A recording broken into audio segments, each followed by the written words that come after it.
Welcome to Packmates, a podcast about Magic the Gathering Limited, where we take a deep dive into the current limited format, which is Lord of the Rings at this time. The Packmates are a group of friendly card sharks who enjoy going to their F&M, getting some 3-0s, getting some 2-1s, getting some 0-1 drops sometimes. 0-2 drops. 0-2 drops, just having fun, enjoying the scene. And I'm Andrew, the resident Grixis expert. yeah. I'm Robi, the resident Dirtle expert. And we're Packmates. Got him. Ryan's playing board games this week. Not here. Flaking out again. Flaking out, enjoying other games, not He's liking in Wisconsin and water parks, playing board games, Not playing Magic. Yep. Don't worry, there'll be more Lord of the Rings for him when he comes back. Oh, sure. Surely there will be. Oh, so how did your draft go this week, Andrew? My draft went very well this week. I went 3-0 in Hardly. in a 6-man pod, which was kind of interesting. We had 12 people at our F&M this week, and so we decided to go, instead of a 12-man draft, we decided to go for 2 pods of 6. I would have rather had a 12-man pod, low-key. It would have been kind of funny for signaling purposes. I'm okay with either 6 or 12. I think they're both funny. 12 is funny, though. 12 is super funny. But I think, I don't know, it would have been hard for signaling and things like that. Yeah. Just getting like 2 cards back. Yeah. The decks would have been insane, though. Yeah. Like, it might take like a 12-man pod for a green drafter to ever win in this format. I still don't think so. They ever would, but they would have the most choice cards they could possibly get. Yeah. Like green-black, maybe. Mm-hmm. Like, yeah. So pack one, pick one, cracked a Sauron. Yep. That's a good card. I hard committed at that point. A little side note to this draft. Before the draft, pack one, before pack pick one, I committed. Yeah, Robi hard committed. I said, because I was trying to do some weird stuff with the draft. So what were you trying to do? Because I was so tired of playing Rakdos in this format and playing against it. It's just like not fun for me at all anymore. And basically, what I wanted to do was ban Rakdos, and I got 6 of our 12 people at F&M on board with this. But whenever they organized the pods, some of the people were in the other pods, so we weren't actually able to convince everyone to do it. But I did have a strong 6 people on board with this. What I wanted to do, and it sounds so complicated, but it's really not. Like, I wanted to 3 packs of Lord of the Rings draft, any random 4th pack you could imagine, any one you wanted. Then basically you open your first pack and your 4th pack. You set your 4th pack aside. You open your first pack, take out all the red and black cards, and draw that many cards from your other pack, and then just keep going. All right. So no red or black cards from Lord of the Rings. It would be so fun. Blue-white could flourish. Green-white could maybe be a thing. Like, it would be so much. I just want to see how these cards play whenever it's just not oppressive red and black cards. Fair. I think it would be so fun. That's pretty Maybe fair. Next week we'll be able to get everyone to do on board. Or you just force black-red again? Or I will keep forcing black-red. And so, because I wasn't able to get my way in protest, I said I would just force red black and make it not fun for anyone. You did. I did. That to the high hills. That, and I took every red or black card I saw in a pack. Did you? Yeah. So tell us more about your draft, though. Yeah. So I went to Sauron, and I knew, my goodness, I got to get. I'm going to be 3 colors here at this point. And I see some good stuff kind of coming by, and I see a couple. Like, I had 2 bath songs in my deck. Yeah, that's very choice. Yeah, Ready. it was a very, very good. That was some of the bigger highlights. I took some of. I just ended up getting a lot of blue removal. Like, I had 2 of the bounce spell, the smoothings, the Soothings of Smeagol. I had 2 of those. I had the other bounce spell that actually bounces it to the second card of your deck. Mm-hmm. Very good. I've never really played with that card in this format. Yeah, it's not. It's a necessary evil in this format. You have to have it. Because you need to be able to kill big amass tokens. Right? Yeah, it was the amass token because the soothing. I keep looking at the soothing. I'm like, I want to bounce. Doesn't bounce amass tokens. Exactly, That's like its biggest hit against it. Yeah, and so I had that, and just a bunch of other blue things like the I had the messenger. Oh, it's the mass. Deceive the messenger. Deceive the messenger. The Thank one you. man thing. Yeah. I totally attacked into it and lost my 1/1. I was very surprised. I put out that one blue, just thinking there's no possible way he's gonna attack, and he totally did. It's because I didn't respect you. You really didn't. I lost that game, but And then I believe it was pick two. My opponent passed me a friend mirror. that's crazy. If you're not familiar with this card, it's double color. It's 2 colorless, a white and a blue, and then you get a 3/3 creature that at the end of your turn you choose an opponent. Okay, so I choose my opponent who's across from me. If they attacked you, you get at the end of the turn you get 3 1/1s. If they don't attack you, Yes. you get to draw a card. Exactly. Which is stupid, yeah. So I said at this point, well, now I'm 4 colors. Yeah. And so it ended up being that he was the only person I splashed. He was the only white card I splashed in the deck, except for the eyes.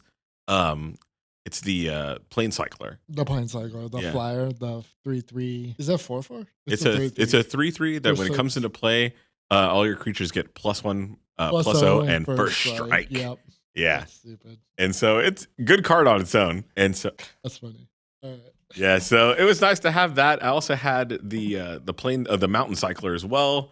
And so this was just like a pretty smooth deck actually. The bass songs were really good. I really can't say enough about them. They were just very phenomenal in the deck. Very oppressive to play against, right? Yeah.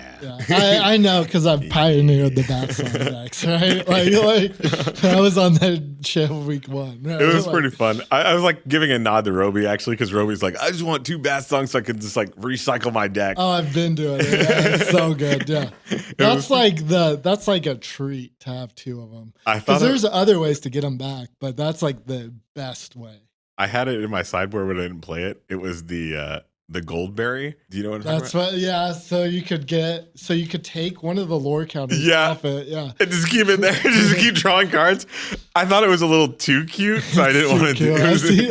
I think Ryan did that one week. Did he really? Oh gosh. It was there. It was in my sideboard. I was like, this is gonna happen. That card does nothing. And so I thought I had like a pretty good deck when the dust settled. I was like, this is going to be like a really interesting like spells with a little bit of black for Sauron, a little bit of white for. So it was basically like mono blue splashing red, splashing black, splashing white. And I thought it ended up pretty well, but it was funny when we opened up and everybody kind of showed what they had been drafting. And I saw, of course, Robi in red black. Yeah, lived up to his like declaration. But the guy a liar. But the guy next to me opened up a Sauron as well and was in straight Grixis. Yeah.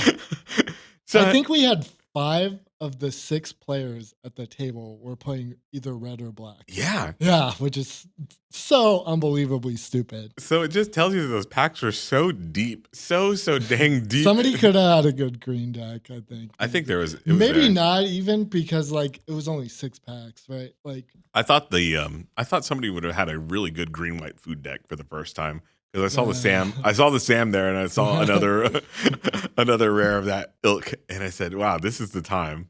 It isn't. It's always a trap. It's literally always a trap. There's every single red or black card in that pack has like a better win rate than any of the green cards. Oh right? my goodness! Red and black was fairly deep. Like I had to pass quite a few good black cards that I wanted.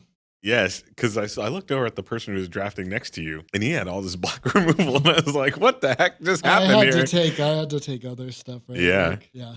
And I kind of asked him too afterwards. I said, "Hey, when did you get that Sauron?"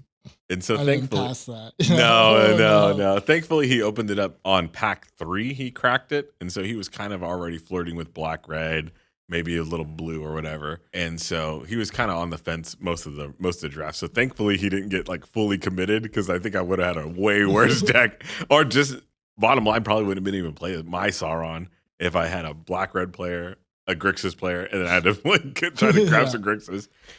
I'm pretty sure the person right next to you also was taking red cards too. They did, yeah. They did, yeah. They went full committed on that third pack. And they've been dabbling in it a little bit. You can kind of feel it sometimes. And you're like, man. So I was really like, by pack 3, I was like, I'm basically mono blue with like just a couple of removal spells here and there. And it worked out pretty good. It was a very strong deck, actually. Yeah. I was kind of surprised how good it was. Yeah. Yeah. Robi, how'd you do? I ended up going 2-1. Oh, who's your defeat to? It was to Andrew. And so just for a little bit of copium, I think if I played Andrew in game one, I would have had like a 5% better win chance. I think so. Because what was missing? My fear fire foes that I just left on the table. I just dropped it on the ground and forgot about it. And whenever I was cleaning up, I was like, oh, there's that removal spell that would have just won me the game out of nowhere. As a little asterisk, Robi always plays more than 40 cards in his decks. Yep. I think I was on 44. He was on 44, so his deck was still legal. Still legal. Always still legal. Just for that reason, whenever I lose a card. Whenever my opponent shuffles it up into their deck because we have the same color sleeves, I'm still fine, right? Like that's but that Fair Fire Foe would have actually been pretty good. We got into a game situation where I had the friend of mirror out and I was making tokens. It was just a matter of draws, right? Like, if your draws were better, then I would have won. Well, I had to draw my power rares like game one, right? We had Sauron most of the games that we played. If your draws were better early on in game one, I would have won because I Torment of Golem you twice. Yeah. And got nothing. Oh, yeah, that was pretty funny. I forgot about that.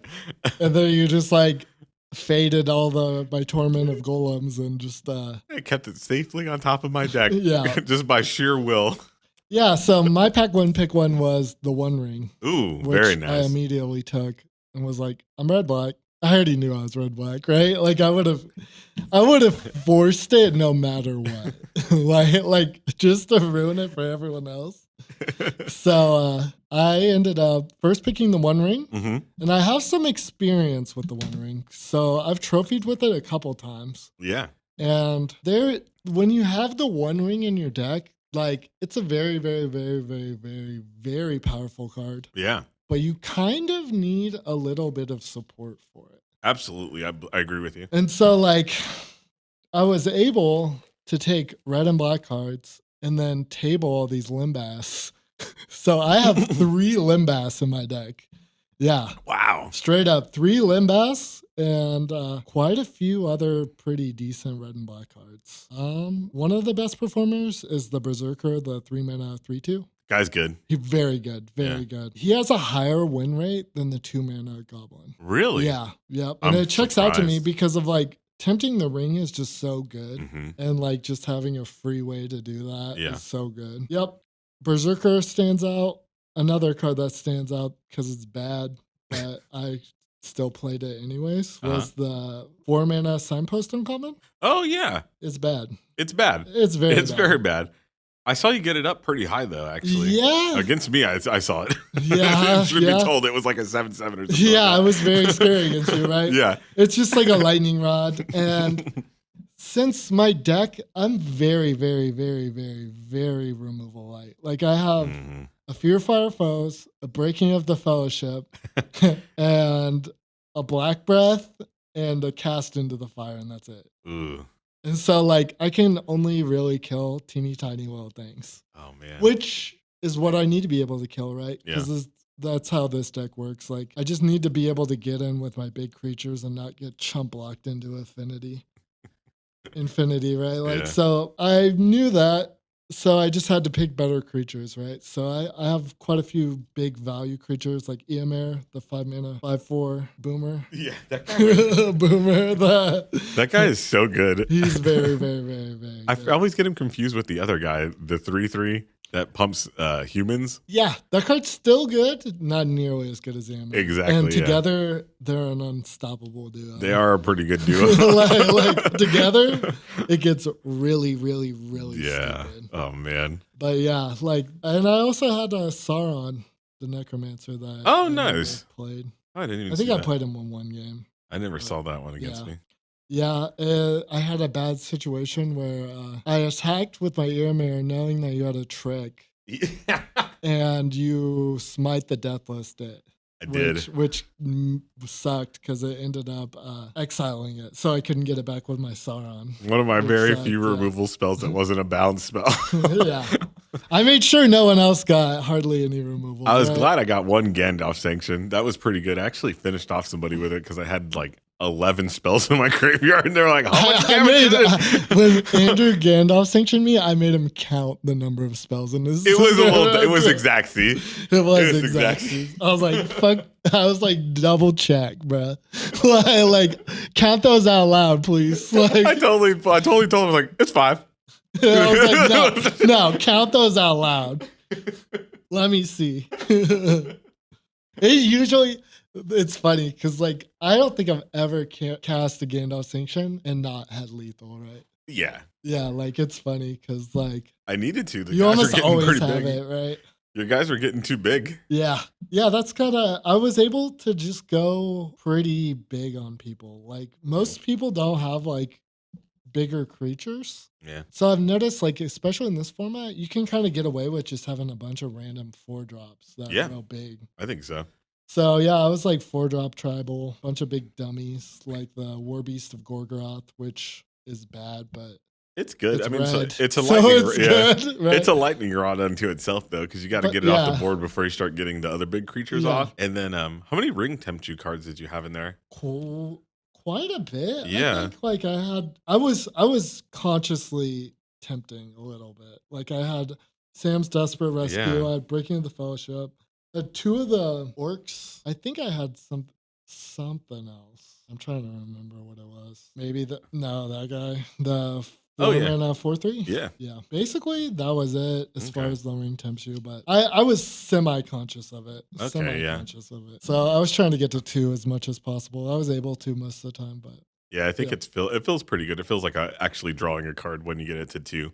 Yeah, like, that's when that's like the most important, right? Yeah. Is And getting then it to 2. If you get to 4, it's like super gravy. But I mean, like getting to 2 is like where you really need to be. This deck doesn't mind getting to 1 either. I think The legendary? Like just getting to 1, like just getting to ring level 1 temp, just for like getting in a 1/1. Right. Yeah. Like that's good some of the times. I've won some matches like that. Just getting in a 1/1, like a rally at the Hornburg token. Yeah. I had many a rally at the Hornburg token with holding a 1 ring on there. Yeah, Or holding a ring, being the ring bearer there. Oh yeah. Yeah. Yep. Yeah. One of my interesting picks that was really hard, and I think I might have made the wrong decision, was I know deep down in my heart I probably didn't make the wrong decision, but I probably did. Like, so it was between Sauron and 2-mana Golem. Ooh. I think 2-mana Golem is better. I think 2-mana Golem might have been. Did you have that? Or did you pick the Sauron? I took the Sauron. I think the 2-mana Golem would have been better in your deck. Right? Like, I think 2-mana Golem is better. I think the 2-mana Golem would have been better in your deck. It's a cute little loop with the 1-mana. Oh, yeah, haunt. the one. Yeah, the haunt, yeah. Yeah, the haunt, because you can sacrifice. You're all about loops. I'm surprised you didn't do it. Yeah. Yeah, like I take Sauron. I don't know. He's good. He's good. He's okay. I think the Golem. Golem is busted. I think I actually took that Golem. By the way, it's a 3/1. It went the other way. Oh, maybe you did. Is it maybe. It's the 3/1, uncommon one, right? Yeah. I had it in my deck. Gross. Not even using it to its full Never potential. played it. I think I might never looping it ever. It might have been in my sideboard. Yeah. It's so good. I knew it would never make it. I knew I had to choose. The thing that was probably more important to me, though, was keeping black and red open for me. Mm-hmm. And in pack 2, if I pass a black rare, even if it's less good, even if it's less good than the Golem, I know that black rare will get picked up higher than that Golem. Yeah. So, like, I kind of did it in a strategic way that, like, people don't know that 2-mana Golem's, like, busted, right? Like, yeah. But people know that 5-mana black rares are good in this set. Exactly, right? yeah. So, or they just want to have a 5, or they just want a rare for their collection, too. I mean, there's some rare drafters maybe out I there. should have just took the Golem and sent that Sauron all the way down to Andrew and sabotaged his deck even worse. I don't know. Double pip would have been tough. You would have taken it, though. You would have absolutely taken it. Probably so. I've been known to take a rare, too. yeah. The resident rare drafter. Yeah. Who denies rare drafting vehemently? Yeah. Don't you call me a rare drafter? Yep. Luke was kind of funny though. He was mid, like super mid, but he was pretty mid, but he got big. he does stuff sometimes, and it's dumb. But yeah, red black stupid. That's all you should really be drafting, like realistically. Yeah, I think it shows it's pretty good. I've seen online a lot of people doing red blue spells now. I think I'm over it. I don't know if we're to have my face. I don't know if we're to our 6-week prediction time, but I'm gonna try to hard force Orzhov this Friday or this coming Friday or whatever. If we play Lord of the Rings again, Rakdos gonna be banned. You won't have any black cards. You could still have shadow summoning. Oh man, that's still fair game. Red or black gold cards are fair game, unless they're specifically the red black gold cards. Oh, okay, all right, good. You can't have those. Yeah. I see. I can still play shadow summoning then. Yeah, then it would still be busted because that's basically all that deck has going for it. That's why. Yeah. And random ring Timchu cards. Like, it's not really that good other than all the good black cards, right? Yeah. You have the 2-mana 2/1. That's good. But other than that, like, white's offering very little to that deck. Other than shadow summoning. It's basically just like everybody contests black and then we figure out where we're going from there. Yeah. People don't contest red as much, but red is fine. Like, I've seen rallies go a little further than I thought they would. So what do you take? Do you take the rally or you take the Smite the Deathless? It kind of depends. Pack one, pick one. Pack one, pick one. Yeah, just those are the only 2 cards in there. Yeah. Probably Smite. Smite? Yeah. I think people rally is better. Rally's better? Rally is better. But I think people value removal too high. Oh. So, like, just strategically, I think I would take Smite the Deathless. If I'm, like, arena bot drafting, it's probably different. Like, I might just take the Rally because I know it's better, and the bots are dumb. And, like, the bots don't just see removal. They pass the Smite the Deathless in the... Maybe. Really? Yeah, quite a bit. The one that they egregiously pass is, like, you should never even attempt this, but I've tabled March of the Black Gates in Quick Draft. Yeah. What? Yeah, they don't, like, you could get, like, 6th, 7th pick. Like, they don't egregiously, like, that should be, like, your pack one, pick one in basically every single pack. Like, that should Pack not go that far. You should start playing black if you see it. Genuinely. Like, it's that good of a card that I think it's, like, super splashable. Like, March of the Black Gate's mega dumb. But yeah, that's all I got for my deck. Man, that's nuts. So how do we feel about this format? Is this week 6? I don't know if we're into week 6 just yet. I don't think so. I think I got another week. Week 5? Week 5? Week 5? How many more weeks do we have? Oh, we got a lot of weeks actually because we have the new set that's coming out. The Commander Masters is coming up this week, and so they're going to offer it. Actually, they are going to offer it. I asked our local LGS if that would be a possibility, and they said if people are willing to do it, we're willing to supply it. How much is it to do that? At the recording at this moment in the recording, I believe it's about $50 to do. That's crazy. Yeah, I should not do it just out of protest. But do you want to do it? I probably will, right? I'll probably do it. I mean, I'll do it too. But yeah, like I just hate like that it like prices so many people out, right? It definitely does. That sucks. I'm not a big fan of it. But I mean, people are going to be happy because you get the double rares. So you're getting like 6 rares. You're basically opening up like 2 extra packs, right? In that kind of sense. And then if you crack the Lotus, you're going to be like feeling real good. Yeah, the Jeweled Lotus. The Jeweled Lotus. Stupid. I've cracked one of those. I know. I was there. It was still good. lost that draft. I did. I go. You know, my win percentage in Commander is like super low, right? Yeah. I can't politic for crap. I'm gonna try to lobby. High Commander win percentage. I'm gonna try to lobby for us to do like if we're gonna do a 4-man thing that we do. No 1v1. No 1v1. No. I want a lobby to do a best 2 out of 3 of that, and then have them go to. It takes forever though. That's the only problem. That was so cool. I got eliminated in one of those like 10 minutes or less because they all ganged up on me. No best 2 out of 3 is Commander, bro. No runbacks. Oh my gosh, I need the runbacks. I need it for my soul. No runbacks. That's funny. I'm too competitive. It takes too long. It takes too long to like play those games, I think. It does take a while. All right. Well, maybe I don't know. Who knows? I feel like some of the newer players are going to just want to do that just because a lot of them play Commander as well. Yeah. And so it's kind of cool collection building for them. Commander's cool.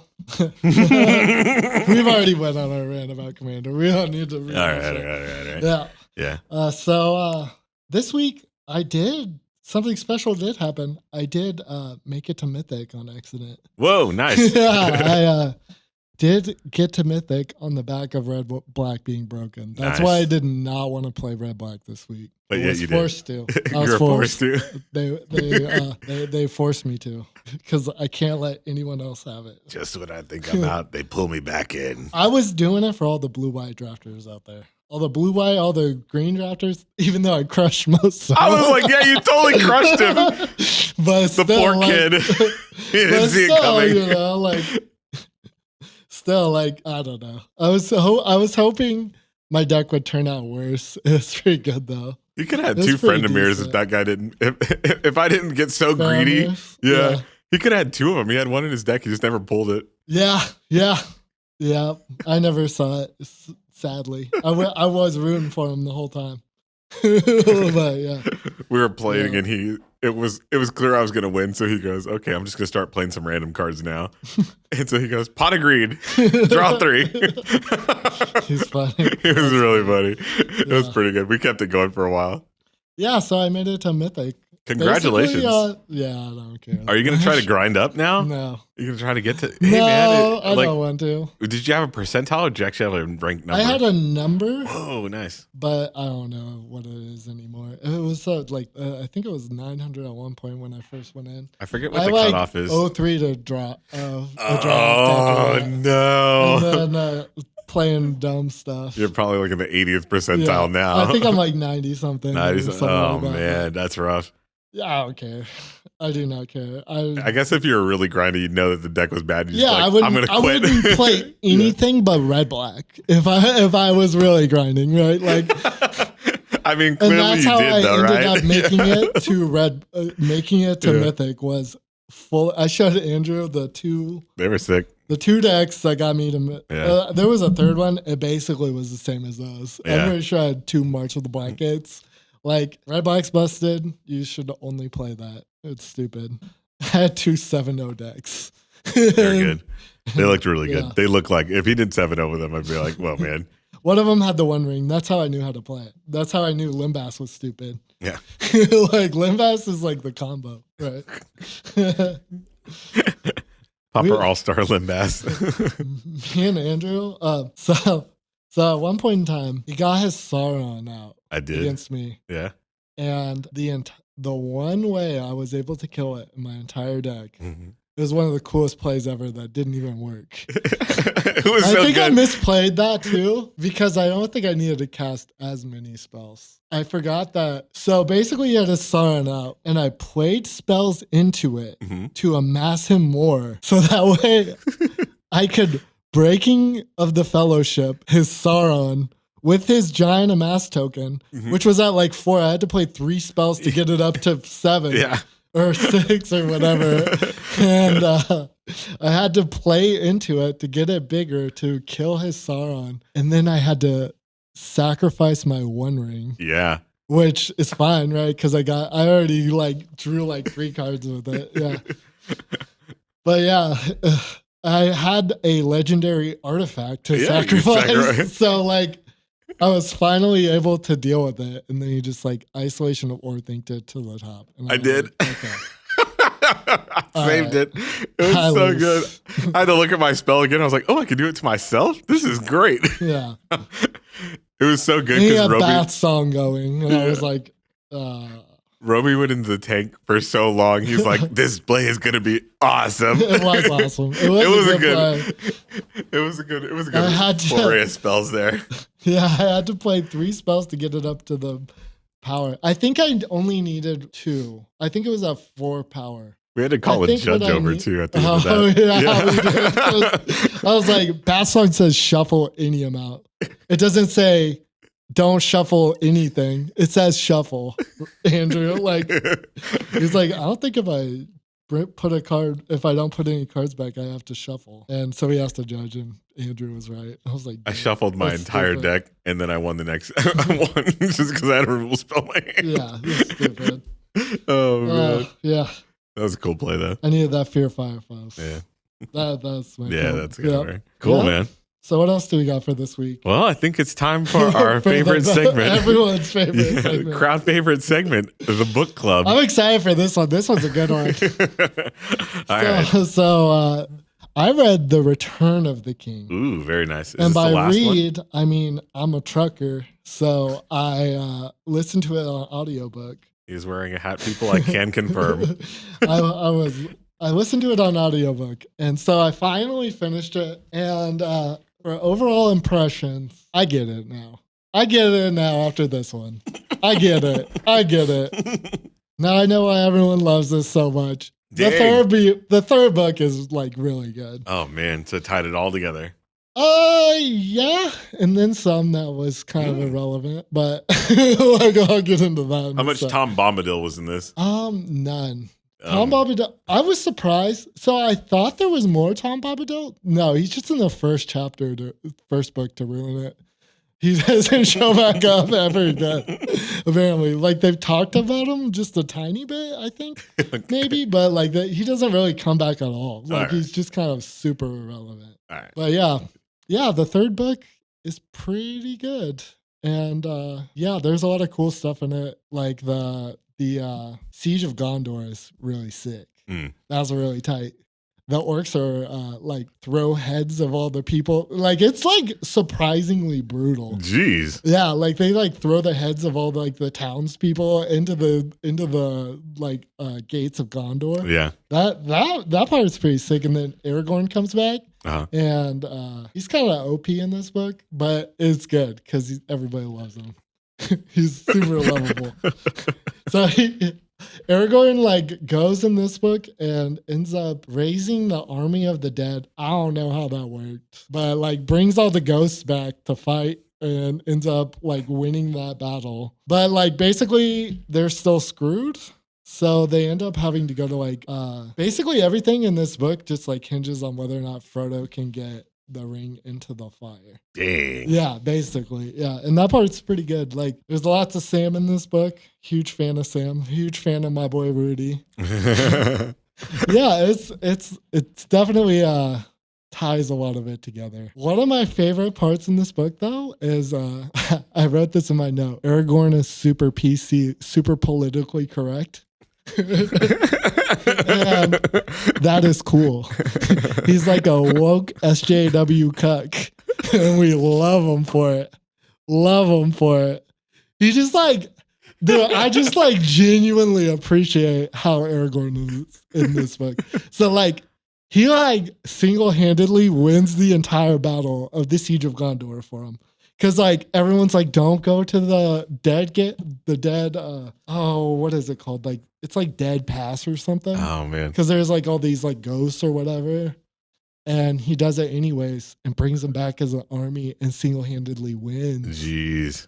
And then he comes back into the town and he's like the rightful king technically. Cause like his bloodline or whatever. I don't know how it works. But like basically the prophecy says that he's the king. But he's like, oh, I don't want to like upset anyone. So I'm just gonna stay outside of the castle. What? Yeah, because he's trying to be politically correct. Dang. And it's cool. It's cool. Even though he's a woke SJW guy. And like he goes in and like heals everyone because that's like part of the prophecy is that. So a lot of people get like this weird sickness from like the ring wraiths. Uh-huh. Special, like specifically, there's like this Faramir part. Since we were talking about Faramir, yeah, he gets hit by one of the ring wraiths. And they give you like they call it. What is it? What is that 3-mana card that kills one once? Oh, the breath. The Black Breath. Yeah. That's like a disease. Oh, so that's a like thing? it's like a curse. Yeah. Oh man, they have the Black Breath. So like if you like try to kill a ring wraith. Mm-hmm. And Pippin does it in this book, like one of the little hobbit guys. Yeah. Tries to kill one of the ring wraiths, and he gets the Black Breath, and so does Eowyn, who ends up being Faramir's wife, and Faramir gets it too. Damn. And Aragorn, because he's the rightful king, they say that the rightful king can heal the Black Breath. Oh, damn. So he heals him and still stays outside, even though he knows he's the rightful king. Damn. He's so cool. This guy. He's so cool. So respectful. That's I so appreciate him. I really appreciate how respectful he is. Huge fan of Aragorn in this book. He's sick. Oh, man. And then there's so after that, he like doesn't take his rightful throne. Yeah. There's like a side plot of like how Faramir's dad tries to kill him even though he's not completely dead. He just has the Black Breath. Mm-hmm. And his dad's the king, I'm pretty sure. Mm. Faramir's like this. I don't know all the lore. I just know Aragorn's sick.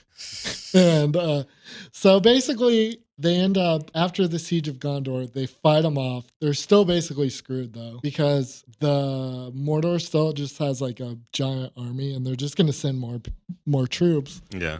and wipe them out. So Aragorn decides to go to Mordor and attack them, which is sick on the Black Gate. So the Black Gate is the best card in this format. It's also a real place in the book. And that's where Sam and Frodo were in the last book. Oh, man. So they basically go to Mordor just to distract them, Jeez. which is tight. And basically knowing that they will completely lose, but just to distract them for long enough for Frodo and Sam to get the ring in the fire. And so that leads us to the best part of this entire book and why I think it's so good, which is Sam and Frodo go into the Mountain of Doom. 10 out of 10. Actually amazing. Super good writing. Yeah. Like, it's just like, you just feel it, right? Like, dang. Because like, it's super hard for him. And basically Frodo is like so burdened by the ring that like he can't go very fast. Shit. So like Sam is like hard carrying. like Sam is like hard carrying throughout this entire book. Oh my God. And like he's like giving Frodo his last gulp of water and like his last rations of food. Just trying to keep him alive long enough to get to the Mountain of Doom. And they're like basically dead at the point where like they're like out of food, out of everything. Like they're gonna die. Jeez. By the time they get to the top, Gollum comes back, bites off Frodo's ring. And basically Frodo doesn't even like throw the ring in. Gollum bites his finger off and falls into the fire. Damn. Yeah, so like Frodo wasn't gonna throw the ring in. Jeez. Like legit wasn't. He just accidentally won, right? Like yeah, so that happens. And So is Gollum like the actual hero of the book? Just they say that. They like right? even bring that up a little bit. Like Frodo brings that up whenever they're like sitting on so they throw it in, the mountain starts to explode, they sit on the edge and basically just wait to die. Frodo basically just waits to die. But Sam is low-key still fighting. damn. Sam is like not ready to die. And like that part, like I'm a sensitive man. Okay. I'm tough. Yeah. I'm tough. Yeah. I'm a sensitive man. So I'll just tell this whole story. This is so funny. This is genuinely so funny. So I'm at my job as a truck driver. Just kidding. But I'm at my job. Yeah. Okay. I'm listening to this third chapter. I'm standing at this point. I'm standing. I gotta stand. Like I can't just be sitting down listening to this. At this point, I'm not working. I'm just standing there. My work is in front of me.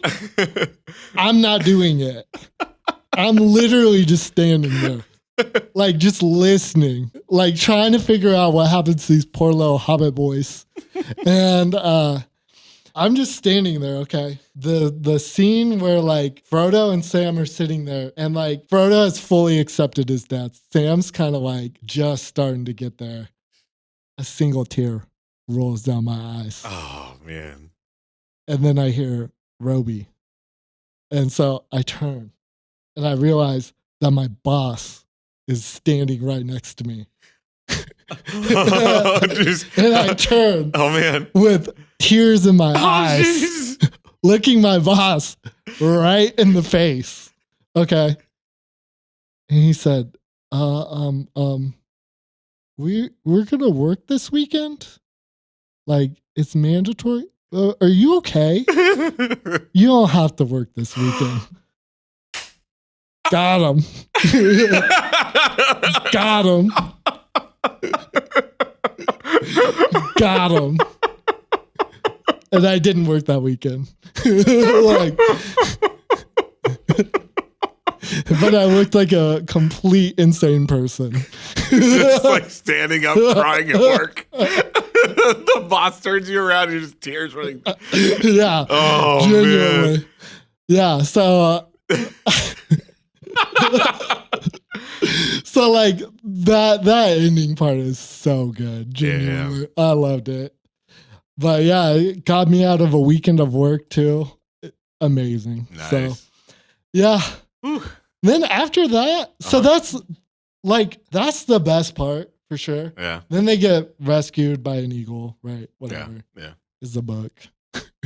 Gandalf saves them, and then there's like 5 chapters after that. Wow. Yeah, like they basically establish that Aragorn's king, which is cool.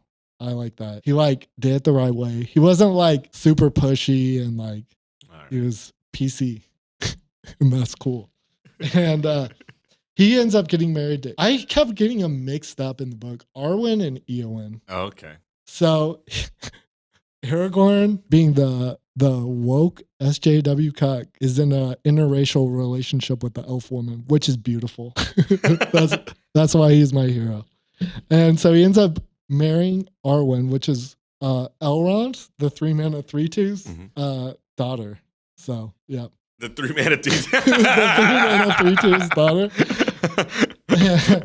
I don't think Arwen's a card. It's Aragorn and Arwen. She's like not that important to the story, I don't think. But yeah, I kept thinking like he was married to Eowyn, which is the Faramir's wife, though. It kept getting me mixed up. But yeah, that's cool. They run back into Bilbo, which he's like senile. It doesn't show that in the movies. Dang. It like just shows like Frodo like coming back to Bilbo and he's so happy and whatever. But like it's like kind of sad. Like he's like old and senile. Like he like falls asleep while he's telling him his stories and stuff. Like it's kind of sad, low key.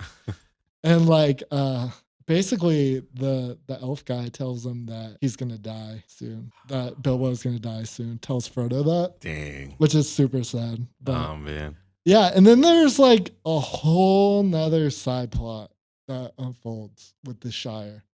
Where Saruman, who was like helping Sauron, they beat him in the second book. The tree people do by like undoing a dam. And they end up letting him go.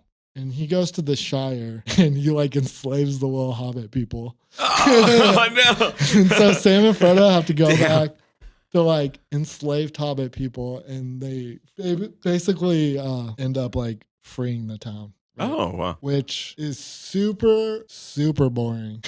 Like it's fine, right? Like it's cool. Yeah. But like there's a part right before that where Frodo's like, yeah, I don't know if I could ever go back to the Shire. Like I've changed as a person. Dang. After this. Wow. And so like the whole point of like him going back and like it being all bad and whatever is to like show that he's like changed or whatever. But like I don't think it's really necessary. And I thought like it was kind of like a low point after such a high point. Dang. Of like the Mountain of Doom with Sam and Frodo, where tears in my eyes getting off work. like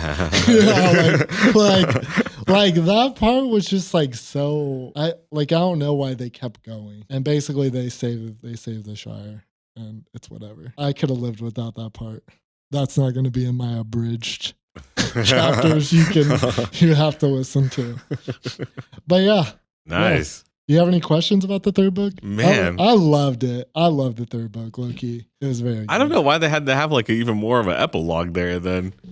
I don't either. Because you get like this great climax, and it's just like we could just end it on the wedding. Yeah, like Arwen becomes king in the wedding. Do. Yeah. I'm pretty sure. Do they really? Okay. Do that, yeah, because like there's no need to really show that. Like it's like J.R.R. Tolkien just wasn't done yet, but like the story itself was done. Yeah.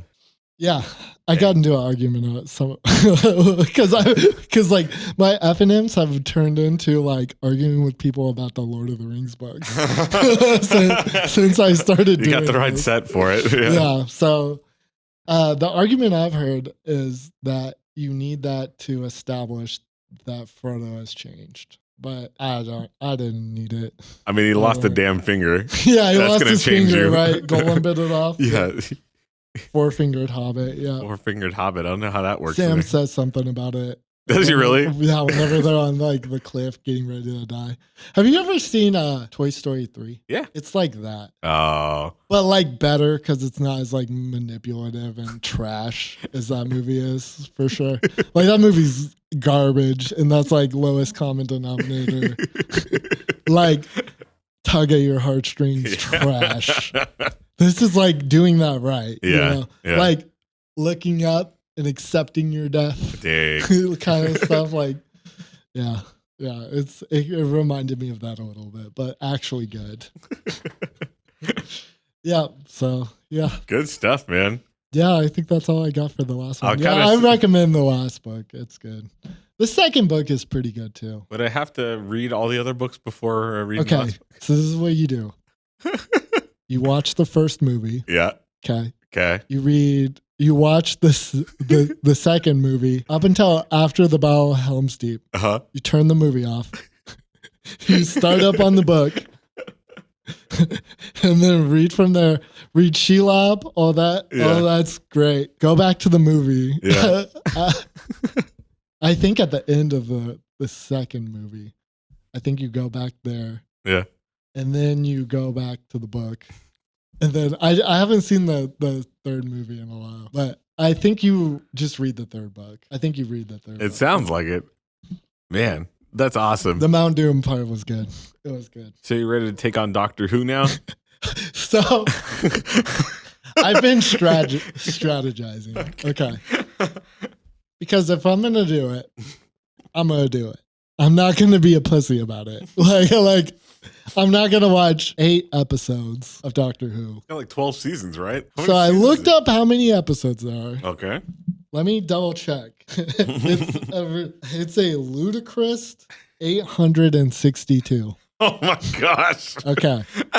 So if I'm going to do it, I'm going to do it. Right? Oh man. So I've been like strategizing. How is it possible for me to do this? Maybe it might just have to be that I just listen to them. I think so because I don't think I have the amount of time. Yeah. I think if I start at the beginning of the set and I just have Doctor Who playing to me for the entire set, I think I could get through it. So I'm going to need a device that is just streaming Doctor Who at all times. Like, I don't think I'll be able to give it my full attention. Yeah. There's no possible way. Yeah, that's. But I just need to have this device of Doctor Who streaming with me at all times. They're like hour-long, 45-ish minutes. Are they? I think so, I don't know how long they are. I think they might be. Because if I'm going to do it, I need to do it. Yeah. Right. Like, I'm not going to just watch the good ones. I've been strategizing on how it would be possible to do that. It would be so funny to do. But that's like a real undertaking. Like 862 that's a huge thing. How are the episodes 45 minutes? I think they might be. Well, you take out the commercials and stuff like that. How long are episodes of Doctor Who?